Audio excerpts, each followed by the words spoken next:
to set him at a round table with people from our utilities and continue this discussion.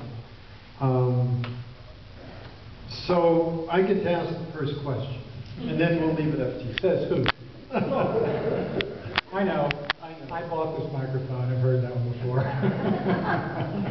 Okay.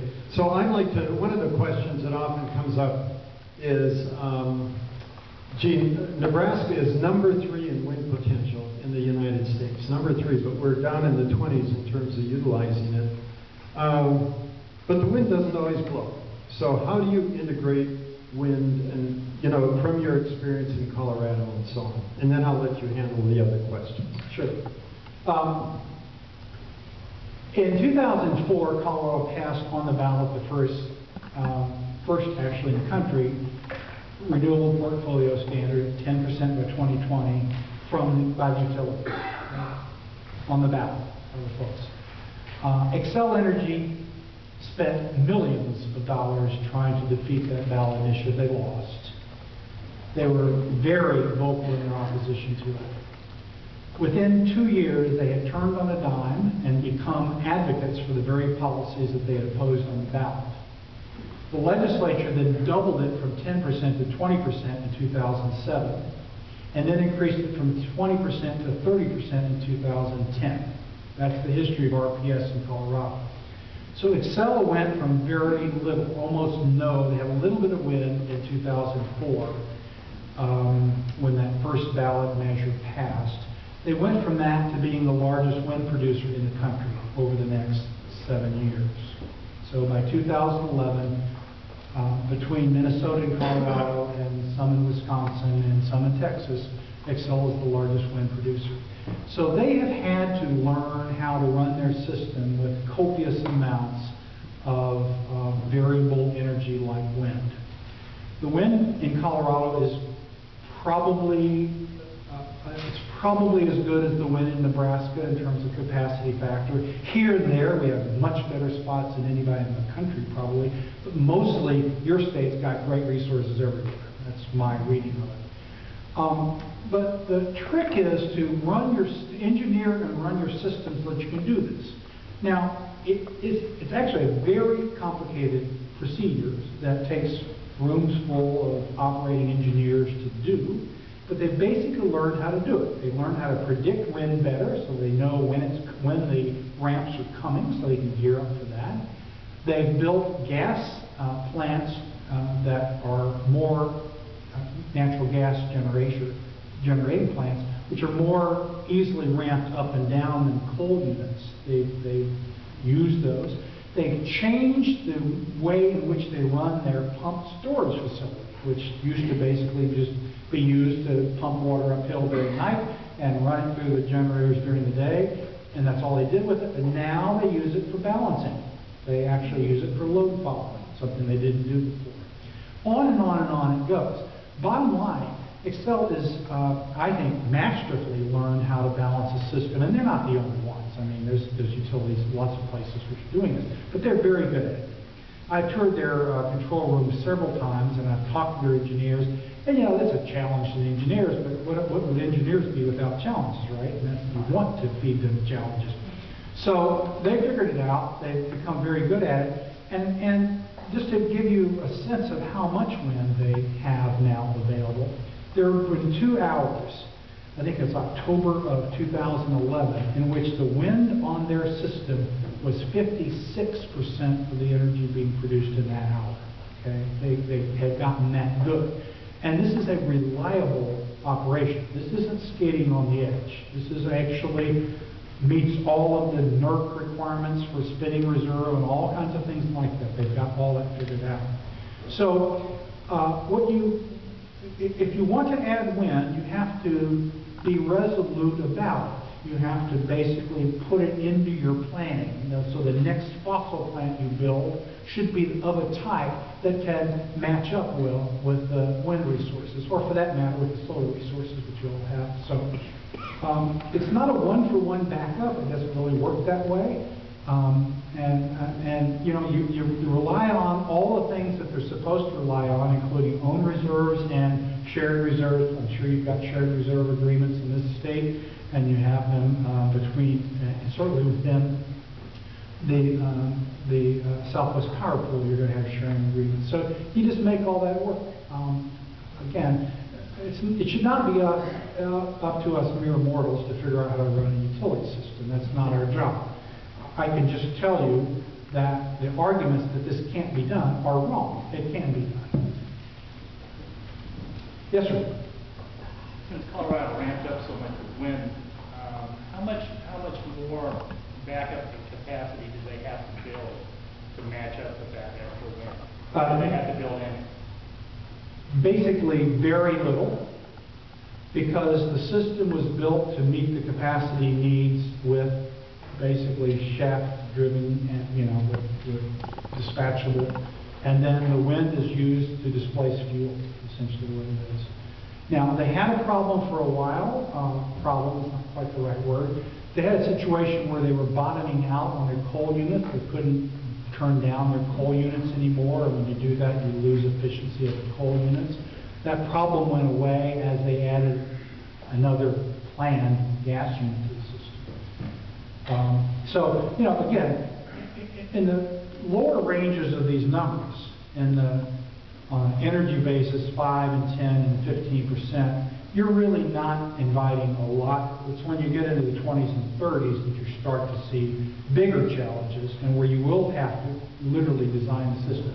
But it's not as simple as building a backup generator to the amount of wind. There's more diversity in the wind than that. It's not a one-to-one. No. By any stretch. No. And I don't think the utilities don't even think of it that way. That's actually the point I wanted to make. Yes, sir. I had two questions about your presentation. One of them, I find it was the slide that is in your book on page 18 about the U.S. Electric IOU's credit ratings. Yes. History. How do you explain that downgrading? What went on there that was so downgraded? I asked Richard Courtright, who is from Standard & Poor's and one of the readers of my report. You'll see on the first page of the frontispiece there, you'll see the reviewers of the report. There's Richard Courtright and a gentleman from Standard & Poor's. They both read it. And I asked them about this. In fact, this is a Standard & Poor's graph. They provided history to us. To some extent, it's self-inflicted. Utilities decided that the cost of maintaining a AAA or a AA rating, in other words, to require the kinds of debt coverage and returns that was needed, was more costly to the balance sheet than absorbing the relatively higher costs of interest if they downgraded. That seemed to be the major driver. I think there's another sense that the utility business is riskier than it used to be. That's another thing that you will hear them say. So, as you know, famously, Standard & Poor's downgraded the U.S. sovereign debt, right, from AAA to AA. So they moved the U.S. government debt from that level to that one. What were they citing? They were citing the difficulty that Congress was having coming up with a budget and with the whole debate about the debt ceiling. They weren't saying that the U.S. was actually in worse shape. They were saying that it was riskier because you have 535 people in Washington who can't seem to talk to each other any longer. So it can be external things. And so part of this we think was organic in the utilities' balance sheets and their decisions, but also it was a sense that utilities have become riskier than they have been historically. My other question was about just near the end of your presentation, you were talking about risks, and I was and the benefits and risk assumptions, and I wondered what assumptions your report made about the future of national regulatory regimes that are now currently under attack. You know, you mentioned EPA at one point. Well, it's a political talking point right now. We ought to get EPA off of CO2. Right. Can everybody hear his question? Could you repeat the question? Repeat it. He asked me, did we assess such risks as sort of large-scale what word you use there, national level changes in how regulation occurs, like a tax on the EPA. I actually discussed that one in the book. And what I said there, and we can argue about it, is although the EPA is a political football right now, has been for a while, I don't know if the consensus about clean air and clean water has really changed. It goes back to 1955. You have to go into the Eisenhower administration to look at the first air quality regulations and water quality regulations. The EPA was created under Nixon. The Clean Air Act was amended under Bush 1, I think. I got them all right. So the question really to ask ourselves is, do we want to abandon the goals of the Clean Air Act and the Clean Drinking Water Act? Do we think that getting there through those acts is, getting what we're getting out of there is too costly? I guess I'm not making a political judgment here. I don't think we've left that consensus across the country. So whether the EPA gets battered around in congressional hearings, whether the budget gets chopped, at some point, I think there's a level below which even the opponents of that probably can't go. But that's, anybody else disagree with that? There's plenty of time to talk about this thing. Yes, sir. You're right. Yeah. In Nebraska today, in most of the state, given the 30% federal tax credit, photovoltaics on the customer side of the meter, over a 25-year span, you see that's about the same cost as utility retail prices per kilowatt hour. That will become more true, be more extreme, because the PV costs are declining very rapidly. Although for a customer making the investment today, that won't change. Right. The next Exactly. customer, Yeah. 5 years out, yes. So, do you have any thoughts about how that could benefit our public power utilities, and are there services to the system, or how do they deal with this? Because they can't do it at the same level. The first thing that is important characteristics to consider is optionality or diversity, because you get real diversity with that. You get systems spread all over the place that are independent of each other. Clouds will pass over this region, but not that region typically at the same time, things like that. And if clouds do pass over the summer, that probably means your air conditioning load isn't as high because it's cloudy and so forth. So you get that. So you get diversity. That's really important. I think you also, it's hard to quantify, but you get benefits to both distribution and the transmission system. And actually, this is a very important and very hotly debated topic right now across the country. I have some involvement on that issue. I think also the solar on the roof is rarely valued at the peak load value of it. Net metering arrangements typically turn the meter backwards at average prices, when what you are often, most of the time, displacing are utility generation costs, which are nearer the peak. So that's an uncaptured benefit, or unrecognized benefit in many cases.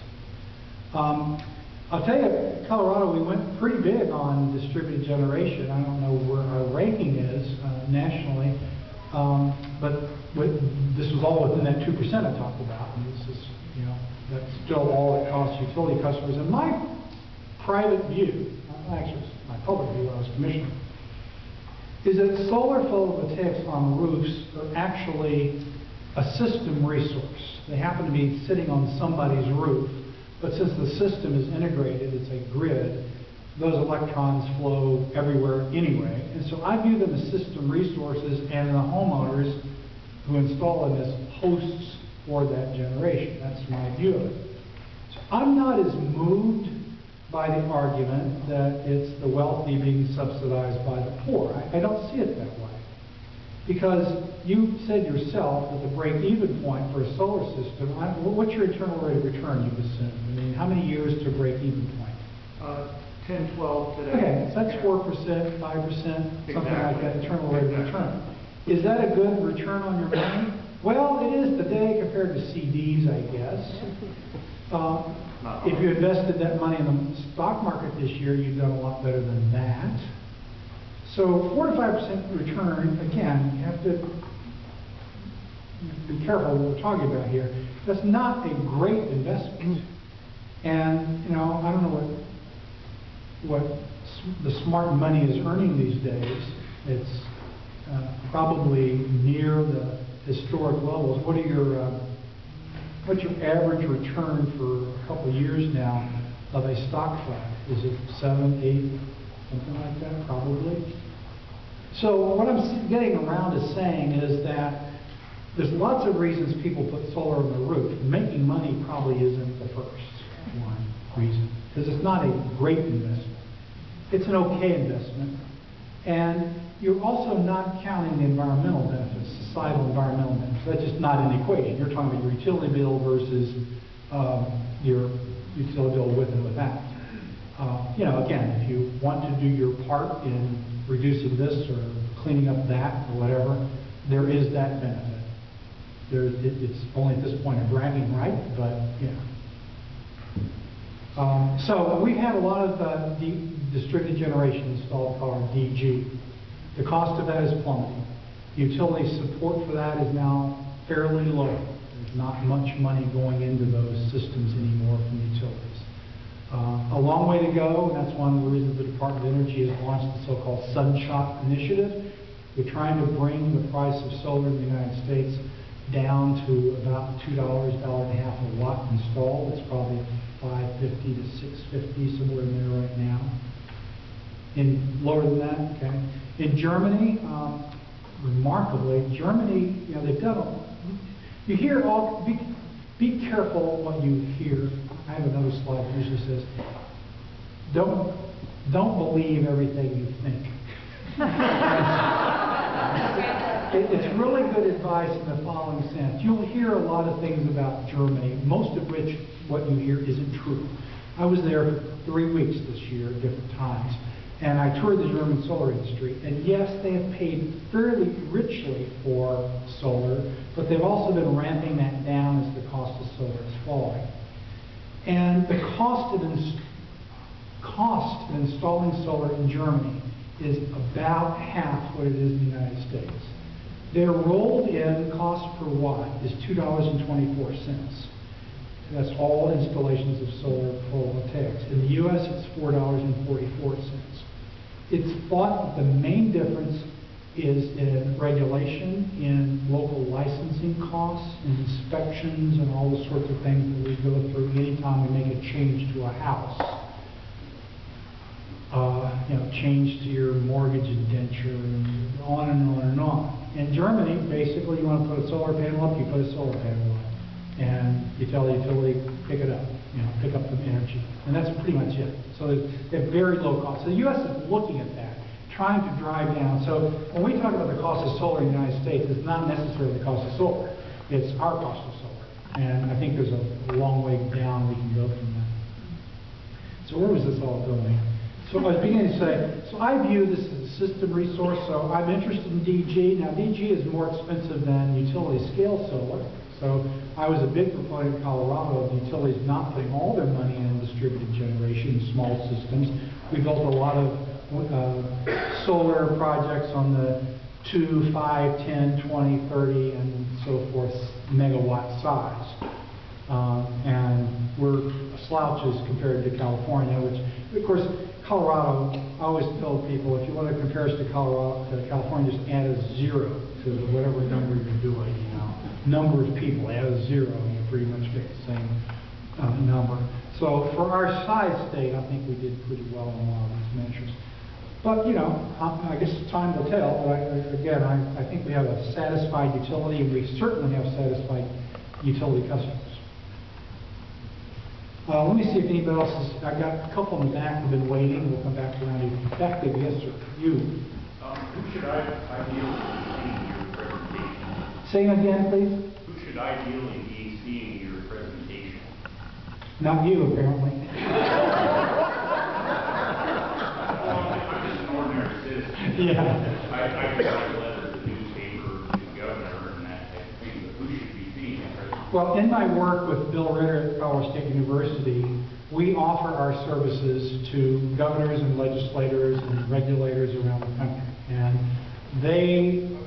the answer to your question is decision makers, whoever that is. In Colorado, decision makers include the governor, the legislature. I'm sure that those both here. In Colorado, the voters are decision makers in so much as, do you know an initiative process in Nebraska? Or don't even know. Okay?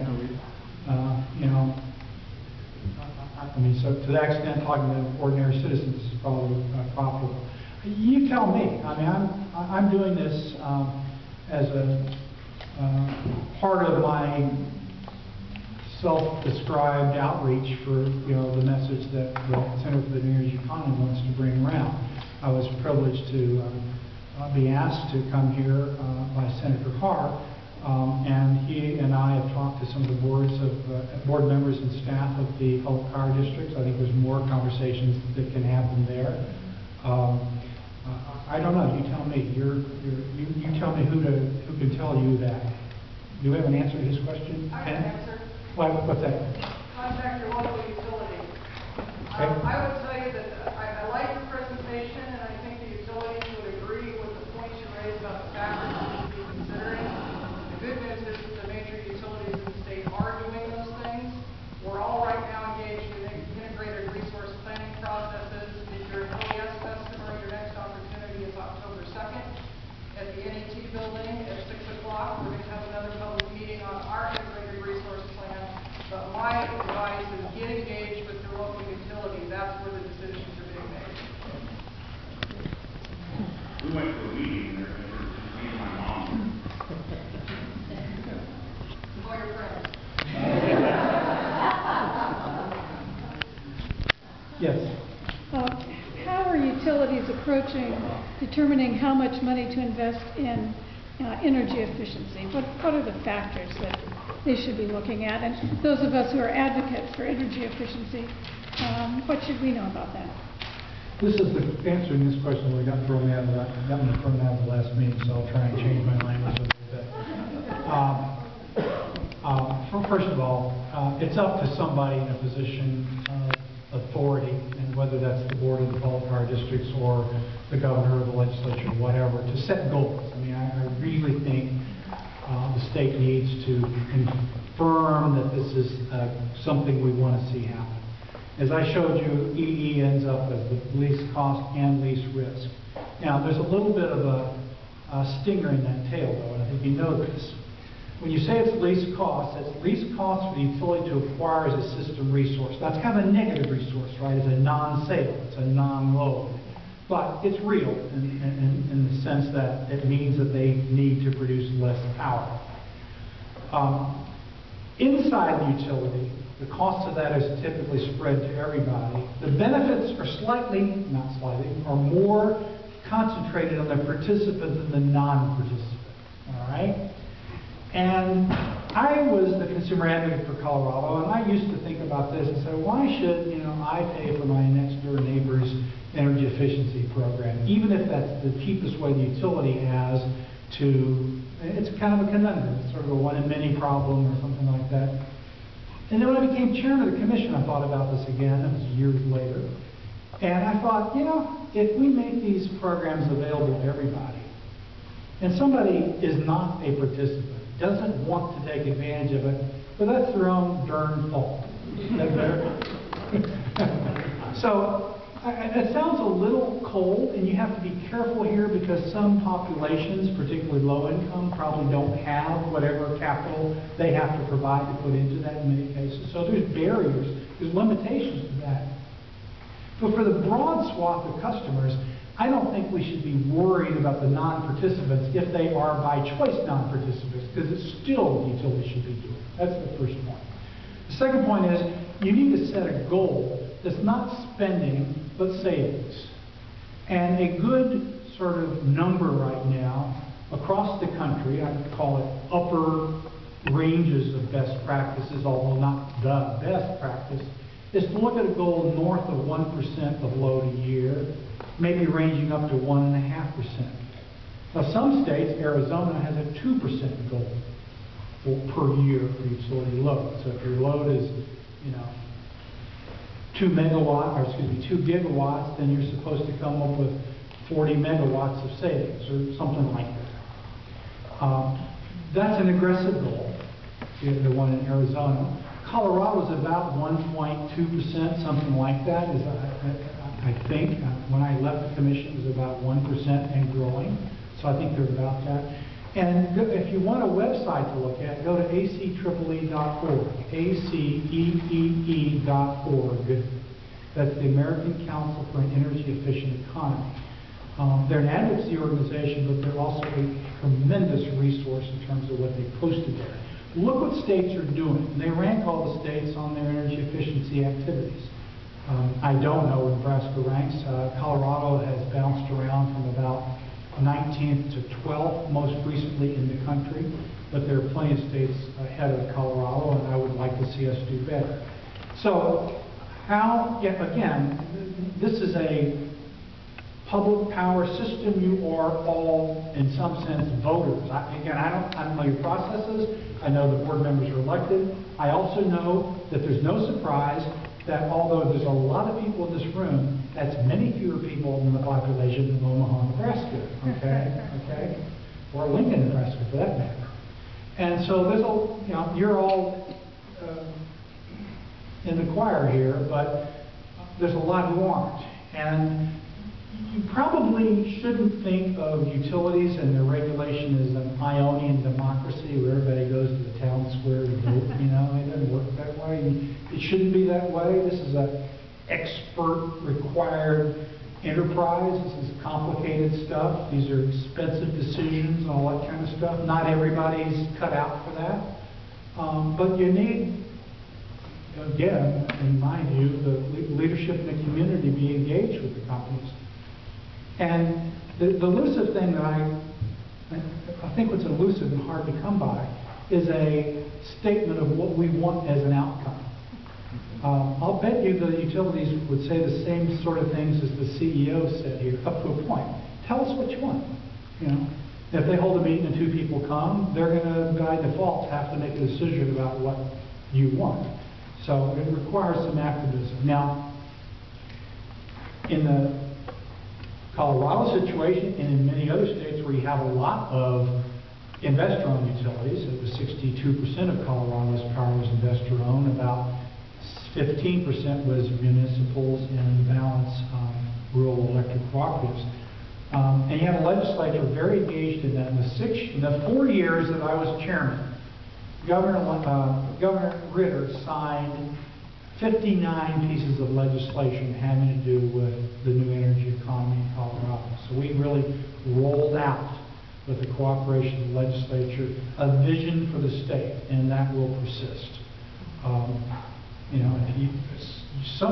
I'm very gratified and flattered by the turnout here today, so I assume there's a lot of people very interested in this stuff.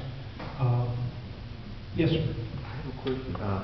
I'll repeat it. You're speaking softly. I'm sorry. Don't gag. My question is,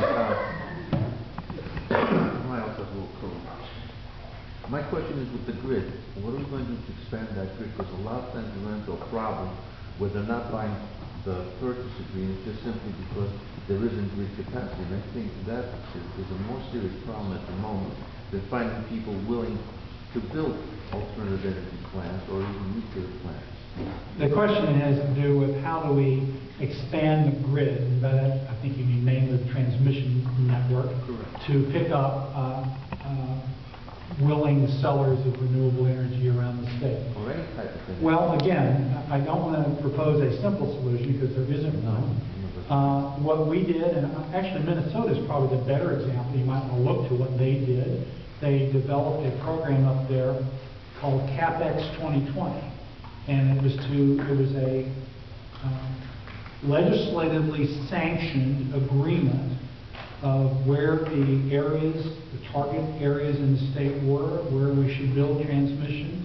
There was a there was a decision still left to the Public Utilities Commission, but it became clear the legislature wanted this to happen. So that removed whatever bits of resistance might have been at the regulatory level.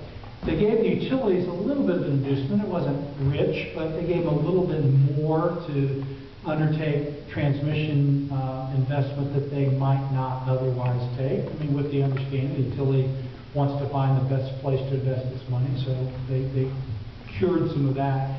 But then, the follow-on process was a very full, I'm not to say complicated, public process in which we decided as a state what we were going to do. We identified 5 areas in the state for renewable, they're called renewable energy zones. Texas has done the same thing. And then, one by one, utilities began to develop plans to build out transmission. Now, we had the carping back and forth, well, you did his first, why didn't you do mine first, you know, on and on. That never goes away. It doesn't. But it's better than being frozen in your tracks, which I think a lot of states find themselves in. Right. So there's many good examples of effective transmission planning where you have to be really careful because you don't want to create a transmission czar within state government who makes the decisions. You still want the industry and all of its talent to be turned to the problem, deciding how to do this best. But what you also don't want to do is leave it to the utilities, and there's so many cross-cutting incentives in this area. I mean, protecting the value of the utility power plant by not building a line, sometimes that's a wise thing to do for the, on a business basis alone for the utility to do. Exactly right. And so you don't want to leave the goal to the utilities, but you want to leave the work to them. Yes, sir. Let's do one more question. But since Nebraska is a public power state and our laws say that they have to provide the lowest cost power, and that seems like the lowest cost power includes efficiency, should our governmental agencies, our public power districts, require low income, medium income, and the rich to participate in efficiency? And for the low income people, do you think that they should pay for that by floating bonds with a payback by the money that the customer saves by having that efficiency installed in their home or their business? So-called shared savings, that sort of financing mechanism. I think it's a very effective financing mechanism. Back to your first point, the first question now. When least cost of energy was put in the law, my guess is that was, I don't know when that got put in, maybe turn of the century, last century, I really don't know. But it certainly didn't mean energy efficiency. It meant the lowest production facility. And so it meant coal or whatever the flavor of the year was, nuclear or whatever it was. That's not a bad goal. You don't want to just throw money away by picking resources which, under some analysis, are least cost. I mean, you don't want to do that. But least cost begs the question, over what time horizon? With what risk are you taking on? And what are you counting as costs? And if you don't count air pollution as costs, then you probably don't care if it's burning diesel oil or whatever. And if you don't care about carbon dioxide as a greenhouse gas, it's a lot simpler question. I think we should care, and I suspect many of you do. And if you do care about that, maybe the law needs to be refreshed to say what is meant by least cost. Now back to energy efficiency. I agree with you. I think our law in Colorado basically says that the regulator, me in that case, must make energy efficiency the most profitable enterprise the utility can undertake. And we did that. And so that we created the incentive. Now you can't do it all in 1 year, I mean, you have to be smart about it, but we basically are on a course to pursue all reasonably achievable energy efficiency. It may take a few years to do it, but not doing it or doing a poor job at it, that's not fulfilling that mandate. Now, that was never contemplated when that was written. I mean, I want to give the other side of the argument. So maybe it's, we wrote a law in 2007, again, available to all to see, that it went in and basically said, you know, the General Assembly finds as a matter of state policy, putting the weight of the elected officials behind it. And you may want to look at that here. Okay. We got one, he's been waiting. One more, okay. Nebraska Public Power actually penalizes for good conservation, for somebody who's using less energy by charging them more per kilowatt. Is that normal across the nation? Everybody or you? People who use less energy in Nebraska pay less per kilowatt. If you use more, you pay less per kilowatt. Well, I think I know what you're talking about. Basically, it's whether you take your total bill and divide by your consumption. The smaller you are, the more you pay per unit. Is that fair? Right now, independent of whether you have done anything. There's actual tiers. We actually modified the rate structure in Colorado. This is controversial. This is not controversial. But we used an inclining block rate. We basically said that during the summer months, 4 months of the year, energy was a certain price up until a certain amount of usage, and then it jumped and stayed up. Now, that was explicitly designed to capture the huge spike in air conditioning load during the summer. Okay? It was driving the need for new plants to be built. So in Colorado, at least during the summer, what you characterized isn't true. During the winter, it's flat, so it's the same price for every kilowatt hour you use, because we can't really ascribe a peaking problem to the winter. I don't think that it satisfied you. The general proposition that energy should be more costly the more you use, that's useful up to a point, but you have to be really careful about that. California's gone over the edge on that. The marginal cost of a kilowatt hour of electricity in California is 36 cents. That's not the average, that's the marginal. Now that makes energy efficiency very attractive. Of course it does. But why stop at 36? Why don't you make $1.50? You know what I'm saying? I mean, it's kind of, you lost your grounding in principle at that point. So I like to tie this to costs. But we also have to ferret out exactly what those costs are. And the marginal cost during the summer of providing another kilowatt hour of electricity is much higher than average in Denver, and I suspect that's true here as well. I don't know what peaking is, but you know, at some point in the year, that's what you've got. So a lot can be done with rate structures. There's a lot of room for debate on there, but I absolutely favor activism by the utility, by the customers, whoever the activists are here, on rate structures. And it's for exactly the reason you mentioned. Okay, great. Well, I just want to say